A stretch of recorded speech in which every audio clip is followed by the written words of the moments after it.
أعوذ بالله من الشيطان الرجيم پناہ مانگتا ہوں میں اللہ کی شیطان مردود سے۔ بسم الله الرحمن الرحيم شروع اللہ کا نام لے کر جو بڑا مہربان نہایت رحم والا ہے۔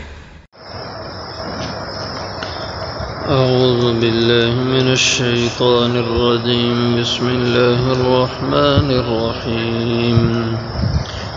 يا أيها الذين آمنوا لا تحرموا طيبات ما أحل الله لكم ولا تعتدوا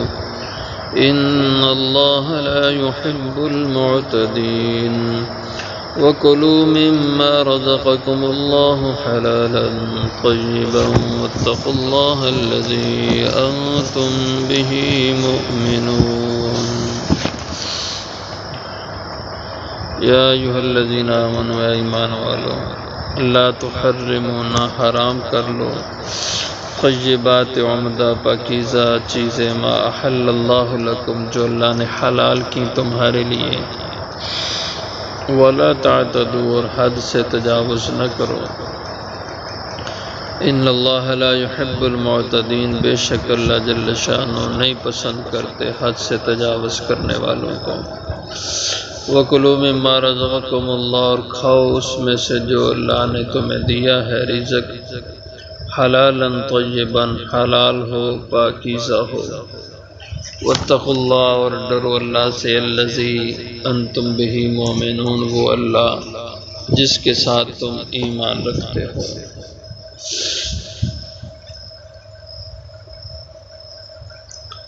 اس سے پہلے عیسائیوں کی گزشتہ پارے میں تعریف کی کہ ان عیسائیوں میں کچھ ایسے لوگ ہیں کہ جو اہل ایمان سے بہت محبت کرتے ہیں، اہل ایمان سے ان کی دلی ہمدردیاں ہیں، جیسے حبشہ کے عیسائی تھے، اور وہ قرآن جب سنتے ہیں تو ان کی آنکھوں سے آنسو بہنا شروع ہو جاتے ہیں اور وہ پھر ایماندار بھی ہو گئے۔ اب یہاں اللہ جل شانہ نے عیسائیوں میں جو لوگ بری راہ پر چلنے والے تھے، اپنی من مانی کر کے چلتے تھے، ان کا بیان ہے، اور وہ اس طرح تھا کہ عیسائیوں کے جو اہل علم لوگ تھے، جو کچھ سوجھ بوجھ رکھتے تھے، انہوں نے اپنے اوپر گوشت اور انڈا مچھلی اس طرح کی غذاؤں کو حرام کر لیا، جبکہ اللہ نے حلال کی تھی ان کے لیے۔ حرام کیوں کیا؟ اس لیے کہتے کہ ان چیزوں کے کھانے سے شہوت بڑھتی ہے اور ہمیں خطرہ ہم کسی غلطی میں مبتلا نہ ہو جائیں، اس لیے ہم یہ چیزیں ہی اپنے آپ پر حرام کر لیتے ہیں کہ یہ کھائیں نہیں اور خواہشات بڑھ کے نہیں۔ تو اللہ تعالیٰ نے اس پہ یہ آیت مبارکہ نازل فرمائی کہ ایسی باتوں کی بنیاد پر اللہ کی حلال کردہ چیزوں کو حرام کرنا، اس کا اللہ تعالیٰ کی طرف سے تم مجاز نہیں بنائے گے، نہ تمہاری یہ اتھارٹی ہے کہ تم اللہ کی حلال کردہ چیزوں کو خود حرام کر لو۔ اور اسی طرح بعض تفاسیر میں حضرات صحابہ رضی اللہ عنہ میں کچھ لوگ، کم و بیش 8 یا 10 لوگ، ان کے بارے میں آتا ہے کہ حضور صلی اللہ علیہ وسلم نے قبر، آخرت اور موت پہ بڑا جامع قسم کا واعظ فرمایا، جس سے لوگوں کے دل ڈر گئے اور آنکھوں سے آنسو بہنے لگے۔ تو یہ حضرات حضور کی مجلس سے اٹھے اور جا کر آپس میں بیٹھ کے مشورہ کرنے لگے کہ بھائی دنیا سے تو ہمارا دل اٹھ گیا، جو اللہ کے نبی نے دنیا کی بے ثباتی، دنیا کے فنا ہونے، ناپائیدار ہونے کو بتلایا، اب اس دنیا سے جی نہیں لگتا، اس لیے آج کے بعد ہم یہ اچھے کھانے، اچھی چیزیں، عمدہ قسم کی غذائیں یہ نہیں کھائیں گے، بس سادہ سا کھائیں گے زندہ رہنے کے لیے، اور اچھا لباس بھی نہیں پہنیں گے، بس سادہ سا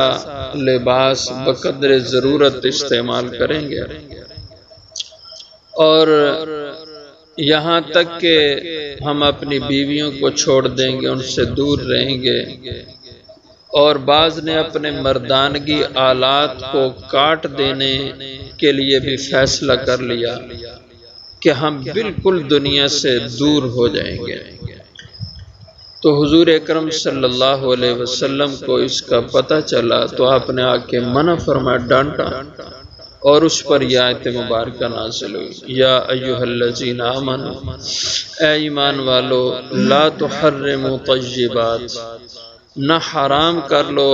اپنے آپ پر پاکیزہ عمدہ چیزیں، ما احل اللہ لکم، جو اللہ نے تم پہ حلال کی ہیں۔ اللہ نے تمہارے لیے گوشت حلال کیا، مچھلی، انڈا، دودھ حلال کیا ہے، اب یہ عمدہ غذائیں ہیں، طاقت پہنچانے والی ہیں، تو تم اس خطرے سے کہ اس سے ہمارے اندر خواہشات بڑھیں گی، گناہ میں مبتلا ہونے کا خدشہ ہے، اس لیے چیزیں ہی کھانا چھوڑ دیں، ان کو حرام کر لیں، یہ بالکل غلط بات ہے۔ وَلَا تَعْتَدُوا، اس طرح کے کام کر کے اللہ کے دین اور شریعت میں حد سے تجاوز نہ کرو کہ تم گھروں کو چھوڑ کے جنگلوں کو چلے جاؤ، کھانے اچھے چھوڑ کے تم بالکل سادہ سے کمزور سی غذائیں استعمال کرو، تو یہ حد سے تجاوز کرنا یہ اللہ کو پسند نہیں ہے۔ ان اللہ لا يحب المعتدین، بے شک اللہ نہیں پسند کرتے حد سے نکل جانے والوں کو، لہذا اعتدال پر رہو، یہ چیزیں بھی اللہ کی حلال نعمتیں ہیں، ان کو کھاؤ، اور اللہ کے حکموں کی بھی پابندی کرو، گناہ سے اپنے آپ کو بچاؤ، یہ اعتدال کا راستہ ہے۔ وَكُلُوا مِمَّا رَزَقَكُمُ اللَّهُ حَلَالًا طَيِّبًا، اور کھاؤ اس رزق میں سے جو اللہ نے تمہیں دیا، حلالًا جو حلال ہو، طیباً طیب ہو، یعنی جو بھی اللہ کا دیا ہوا رزق کی صورت میں، غذاؤں کی صورت میں ہے، یہ تم کھاؤ، لیکن شرط یہ ہے، ایک یہ کہ وہ حلال ہونا چاہیے، حرام نہیں ہونی چاہیے وہ کھانے پینے کی چیز، اور دوسری بات وہ طیب ہونی چاہیے۔ دو شرطیں ہیں تب کھا سکتے ہو، حلال بھی ہو، طیب بھی ہو۔ تو حلال کا مطلب کہ شرعی حکم سے وہ چیز کھانا جائز ہو، حلال ہو، اور اللہ کے حکم کے مطابق وہ چیز حاصل کی گئی ہو، تو ایسی شے کو حلال کہتے ہیں۔ اور طیب کہتے ہیں ایسی چیز کہ جس سے کسی انسان کا اور بندے کا حق متعلق نہ ہو۔ اب چیز حلال ہے لیکن اس کے ساتھ کسی اور کا حق متعلق ہے۔ اب شہد حلال ہے، دودھ حلال پاک ہے، لیکن کیا کیا، کسی کا جانور باہر گھوم پھر رہا تھا، اس نے اس کو پکڑ کے اس کا دودھ نکال کے اس کو پی لیا۔ اب چیز پاک ہے، حلال ہے، لیکن اب یہ طیب نہیں ہے، کیونکہ یہ دوسرے کی ملکیت میں چیز تھی تو اس کو اجازت نہیں تھی، اس نے دوسرے کا حق لے لیا، لہٰذا یہ چیز طیب نہیں رہی، اس کا استعمال اس کے لیے جائز نہیں ہے۔ کوئی بھی چیز ہو جس سے کسی کا حق متعلق ہو، وہ چیز طیب نہیں رہتی۔ تو حلال وہ چیز کہ جو حاصل کی گئی ہو اللہ کے حکم کے مطابق، طیب وہ چیز کہ جس سے کسی بھی بندے کا حق متعلق نہ ہو، خالص اس کی اپنی چیز ہو یا کسی کی اس کو اجازت حاصل ہو تو پھر وہ کھا سکتا ہے۔ فرمایا اور کھاؤ اس میں سے جو اللہ نے تمہیں رزق دیا، لیکن شرط یہ ہے کہ حلالن وہ حلال ہو،